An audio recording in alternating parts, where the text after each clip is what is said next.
प्यारे विद्यार्थियों, मैं डॉक्टर अलका पांडे आज मैं आपको इतिहास के अंतर्गत एमए सेकेंड सेमेस्टर का थर्ड पेपर आधुनिक छत्तीसगढ़ उसके अंतर्गत यूनिट 4 में छत्तीसगढ़ में कृषक आंदोलन का अध्ययन करेंगे। तो आइए विद्यार्थियों, हम इस अध्याय का विस्तृत अध्ययन करें। कृषि नीति में बदलने के लिए किए गए आंदोलन कृषक आंदोलन कहलाते हैं। कृषक आंदोलन का इतिहास बहुत पुराना है और विश्व के सभी भागों में अलग अलग समय में किसानों ने कृषि नीति में परिवर्तन करने के लिए आंदोलन किए हैं, जिनसे उनकी स्थिति में सुधार हो सके।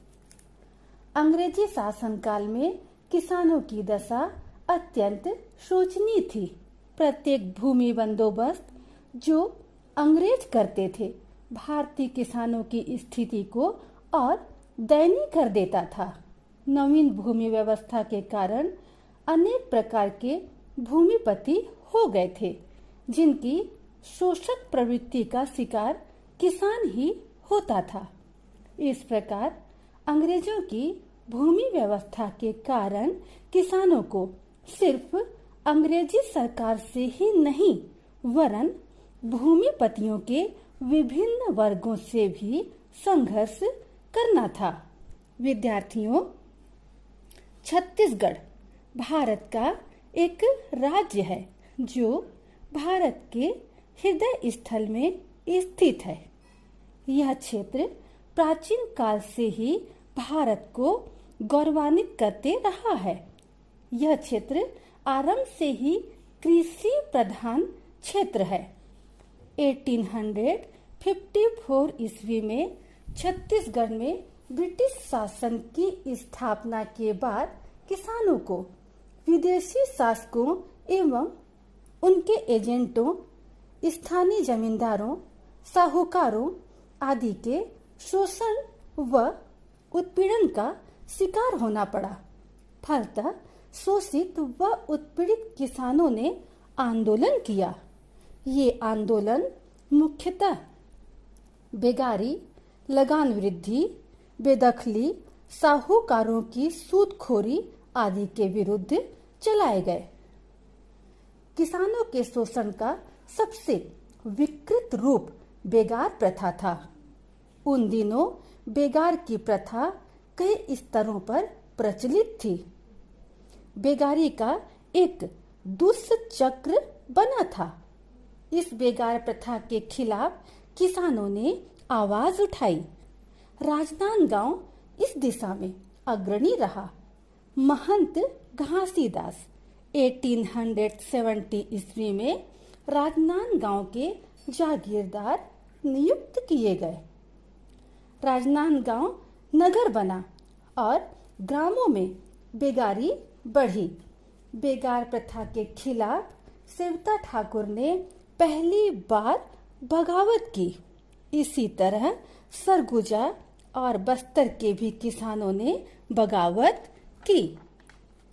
इस आंदोलन में पंडित सुंदरलाल शर्मा, बाबू छोटेलाल, नथुजी, जगताप, नारायण राव मेघवाले ने आगे चलकर किसानों के आंदोलन को एक नई दिशा दी। विद्यार्थियों, सबसे पहले हम पढ़ेंगे कंडेल नहर सत्याग्रह 1917। छत्तीसगढ़ में सत्याग्रह आंदोलन की शुरुआत कंडेल नहर सत्याग्रह से हुई थी। यह किसानों का एक महत्वपूर्ण सत्याग्रह था। इस आंदोलन का छत्तीसगढ़ के इतिहास में एक विशेष स्थान है। यह आंदोलन 1917 में आरंभ हुआ और समापन 1920 ईस्वी में हुआ था। यह आंदोलन वर्तमान धमतरी जिले के कंडेल ग्राम में हुआ था। इस आंदोलन का नेतृत्व पंडित सुंदरलाल, नारायण राव मेघा तथा छोटेलाल श्रीवास्तव ने किया। इस आंदोलन में अहिंसा को आधार बनाया गया था। 1914 में सरकार द्वारा माडम सिल्ली में बांध तथा रुद्री गांव में बांध का निर्माण किया गया था। सरकार किसानों के खेतों में पानी पहुंचने के लिए उनसे 10 वर्षों का अनुबंध करना चाहते थे, लेकिन इस कार्य को करने में सरकार असफल रही। नहर पानी का कर न देने के कारण कंडेल ग्राम के किसानों के मवेशियों को बलपूर्वक पकड़कर उन्हें नीलाम करने हेतु बड़े शहरों में ले जाया गया, पर सत्याग्रहियों के नैतिक प्रभाव के कारण नीलामी की बोली नहीं लगाई जा सकी, जिसके कारण शासन को अंततः झुकना पड़ा। इस आंदोलन की वजह से 20 दिसंबर 1920 को महात्मा गांधी का प्रथम छत्तीसगढ़ आगमन हुआ था। विद्यार्थियों, इस बात से आप बिल्कुल ध्यान पूर्वक अवगत होइएगा। इस प्रकार गांव वालों की दृढ़ता एवं छोटेलाल श्रीवास्तव के प्रयत्नों के फलस्वरूप शासन को झुकना पड़ा और समूचे लगान को माफ करने की घोषणा करनी पड़ी। इस आंदोलन के माध्यम से किसानों ने अंचल में स्वतंत्रता आंदोलन को मुखर किया। नेक्स्ट है दुर्ग डोरी का प्रसिद्ध किसान आंदोलन 1937 ईस्वी। दुर्ग डोरी का प्रसिद्ध किसान आंदोलन का संगठित रूप 1937 में डांडी, लोहारा और दुर्ग में दिखाई पड़ा। इसका नेतृत्व गांधीवादी नेता नरसिंह प्रसाद अग्रवाल एवं सरयू प्रसाद अग्रवाल ने किया। इस समय डोनी लोहार के जमींदार मनीराम पांडे दीवान का वहां बहुत आतंक था, जिससे कृषक अत्यधिक असंतुष्ट थे।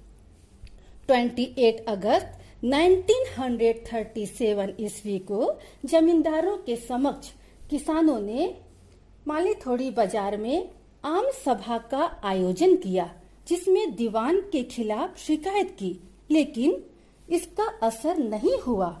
फलस्वरूप कृषकों ने सरयू प्रसाद अग्रवाल से इस आंदोलन के नेतृत्व का आग्रह किया, अतः वे तैयार हो गए। सत्याग्रह का प्रयोग करते हुए ये लगातार 3 वर्षों तक घूम घूम कर भाषण देते रहे। यह आंदोलन आबागढ़ चौकी, पानाबरस इत्यादि आसपास के क्षेत्रों में फैल गया। दुर्ग के वासुदेव देशमुख एवं नरसिंह अग्रवाल कृषकों को सहयोग कर रहे थे। आंदोलन के समय वली मोहम्मद डांडी लोहार में सत्याग्रह शुरू किया, जिसमें 94 व्यक्तियों को गिरफ्तार किया गया। अग्रवाल बंधु को सिवनी जेल में भेज दिया गया। मनीराम दीवान ने सत्याग्रहियों पर मुकदमा किया, जिसमें कृषकों के पक्ष में वकील त्रिवेणी लाल श्रीवास्तव ने रायपुर में पैरवी की। इस प्रकार मध्य प्रांत में कांग्रेस मंत्रिमंडल का शासन था। मध्य प्रांत के शिक्षा मंत्री पंडित रविशंकर शुक्ल एवं गृह मंत्री द्वारका प्रसाद मिश्र ने अग्रवाल बंधुओं को नागपुर बुलाया, लेकिन समझौता नहीं हो पाया। फलस्वरूप सरयू प्रसाद ने सत्याग्रह प्रारंभ कर दिया और वह 9 दिन तक उपवास किए। फलतः सरयू प्रसाद को गिरफ्तार किया गया। इस आंदोलन का सबसे बड़ा फायदा यह हुआ कि निस्तारी हक कानून बनाया गया। विद्यार्थियों, कंडेल नहर सत्याग्रह एवं दुर्ग डोंडी के कृषक आंदोलन की तरह ही छुई खदान में भी किसानों ने 1938 में कर न पटाओ आंदोलन आरंभ किया। सरकार ने इनके खिलाफ कड़ी कार्रवाई कर अनेक गिरफ्तारियां की, किंतु कृषक लगातार विरोध करते रहे। छत्तीसगढ़ के अन्य क्षेत्रों में भी असंतुष्ट कृषकों ने विद्रोह किया। विद्यार्थियों, स्पष्ट है, धीरे धीरे कृषकों के माध्यम से अन्य वर्ग के लोगों में भी चेतना जागृत हुई और कृषकों के संगठित होने से उनमें दृढ़ संकल्प और आत्मनिर्भरता की भावना का प्रादुर्भाव हुआ।